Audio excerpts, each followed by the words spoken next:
Terima kasih. Bismillahirrahmanirrahim. Assalamualaikum warahmatullahi wabarakatuh.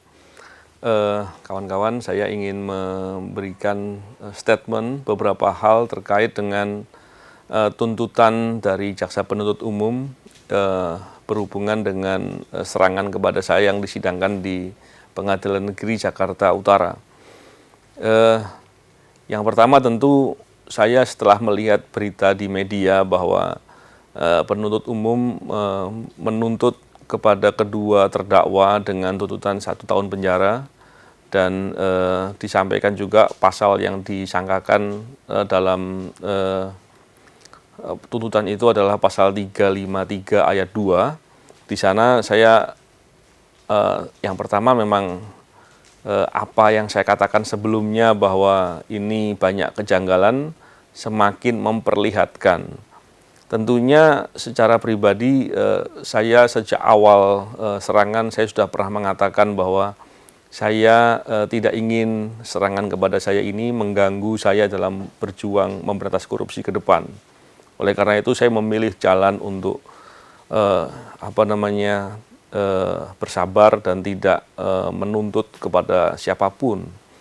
Walaupun demikian tentunya demi kepentingan penegakan hukum, kepentingan keadilan, kepentingan kemanusiaan, tentu menuntut agar siapapun penyerang itu harus diungkap adalah suatu hal yang wajib saya lakukan. Tapi bukan sekedar masalah dendam untuk membalas. Tapi belakangan ketika saya melihat proses penyidikan berjalan, proses di penuntutan yang diawali dengan dakwaan dibacakan di persidangan, hingga terakhir kemarin tuntutan disampaikan oleh jaksa penuntut, semakin meyakinkan kepada diri saya bahwa ada yang tidak beres di sana.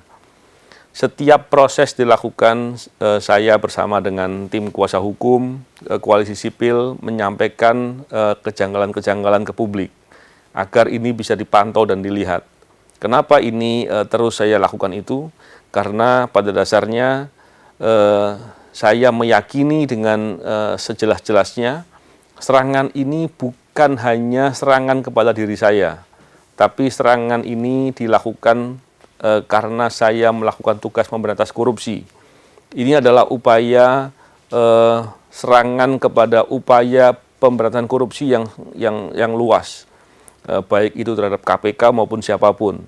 Bahkan saya melihat upaya ini upaya untuk menakut-nakuti atau mengancam kepada orang yang berani dengan lugas, dengan tuntas untuk berjuang memberantas korupsi. Tentu ini tidak boleh dibiarkan. Saya melihat ini sebagai hal yang serius. Terkait dengan tadi yang saya katakan tuntutan yang disampaikan oleh jaksa penuntut 1 tahun penjara, ini tergambar sekali bahwa proses persidangan berjalan dengan aneh, berjalan dengan banyak kejanggalan dan lucu saya katakan. Kenapa? Kita bisa melihat serangan kepada saya ini serangan atau kalau mau dikonstruksikan sebagai suatu perbuatan penganiayaan yang paling tinggi levelnya. Penganiayaan yang direncanakan, penganiayaan yang dilakukan dengan berat menggunakan air keras, penganiayaan yang akibatnya luka berat, dan penganiayaan yang dilakukan dengan pemberatan. Ini level yang tertinggi. Bayangkan, perbuatan selevel itu, yang paling maksimal itu dituntut 1 tahun. Dan terkesan penuntut justru malah bertindak seperti penasihat hukum atau pembela dari terdakwa. Ini suatu hal yang tentu harus diprotes, harus dikritisi. Saya menyampaikan hal ini tentunya tidak serta-merta bahwa emosional terkait dengan hal ini, tidak. Saya melihat ini hal yang harus disikapi dengan marah. Kenapa? Karena ketika keadilan diinjak-injak, norma-norma keadilan diabaikan, ini tergambar bahwa betapa hukum di negara kita nampak sekali compang-camping. Ini tentunya berbahaya sekali. Karena kita tahu bahwa penegakan hukum, membangun proses penegakan hukum di suatu negara, tanggung jawabnya ada di Bapak Presiden. Tentunya ketika potret penegakan hukum yang digambarkan dengan compang-camping ini, dengan asal-asalan begini, dengan sangat buruk begini, ini tentunya membuat nama Bapak Presiden akan nampak sekali tidak baik. Oleh karena itu saya berharap tentunya hal ini tidak boleh dibiarkan. Yang pertama itu. Yang kedua, kalau pola-pola seperti ini tidak pernah dikritisi, tidak pernah diprotes dengan keras, dan kemudian Presiden juga membiarkan, saya sangat meyakini bahwa pola-pola demikian akan mudah atau banyak terjadi kepada masyarakat lainnya.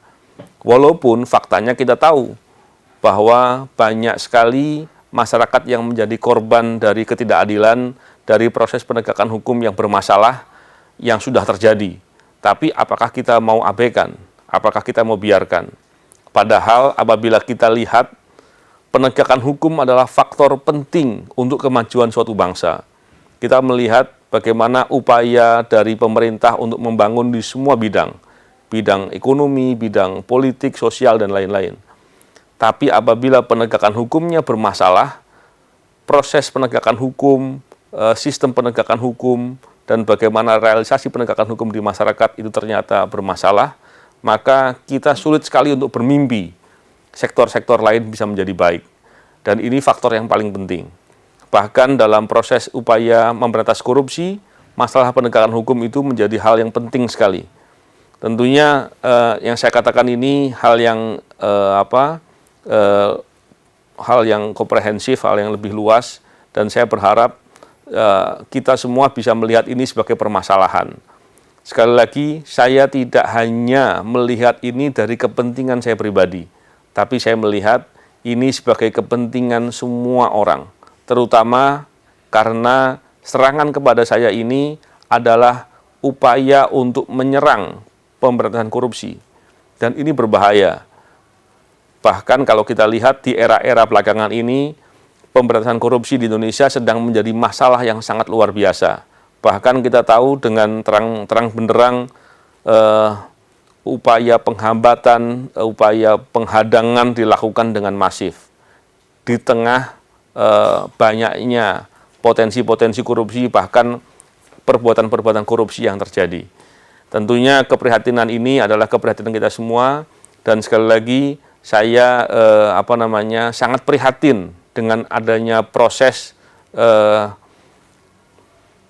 persidangan yang sekarang sudah masuk di masa penuntutan yang berlangsung seperti itu.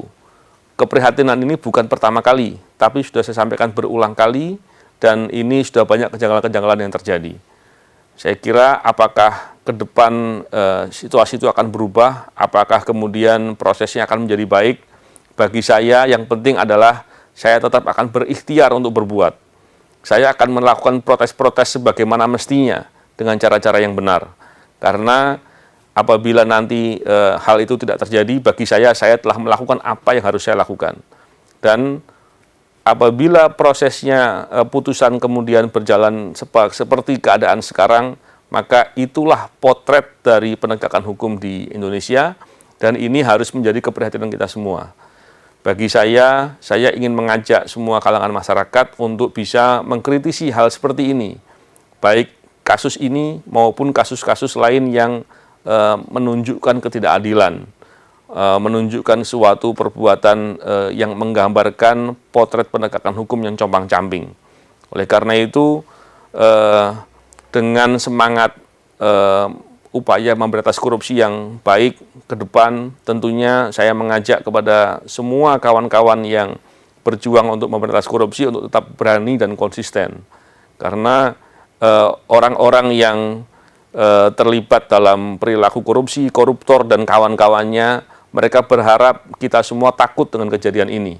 Kita semua menjadi melemah, dan kemudian mereka bisa dengan semaunya sendiri merampok dan menjarah uang rakyat, harta dari bangsa dan negara. Saya kira itu hal yang menjadi concern bagi saya, dan sekali lagi kejanggalan demi kejanggalan yang saya catat, saya umumkan ke media, kepada publik setiap waktu dan setiap tahap, itu semakin tergambar, dan ini semua saya minta untuk menjadi perhatian dan kita menjadi catatan bagi kita semua.